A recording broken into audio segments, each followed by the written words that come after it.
Nanganganib na raw mawala ng morning show ang isang TV host dahil sa ugali nito.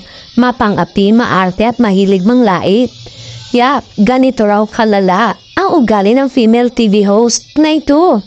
In fact, mga 10 executive producer na raw ang humawak ng programa na si female host ang isa sa mga poste nito dahil wala raw talagang nagtatagal na katrabaho nito. Hindi raw kasi kinakaya ang attitude ni TV host na mga nakakatrabaho. Kaya naman, piko na raw ang ilang executive ng network sa nasabing TV host. Buti sana kung malakas daw ang programa nito pero laylay raw ang rating nito. Kaya, wag daw magtaka ang TV host kung any moment ay titigbakin ang nasabing programa.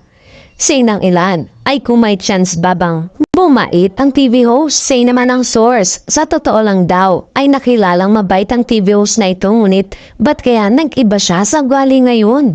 Sana raw ay hindi naman tanggalin ang programa dahil kawawa naman ang mga maapektuhan dahil lang sa ugali ng TV host.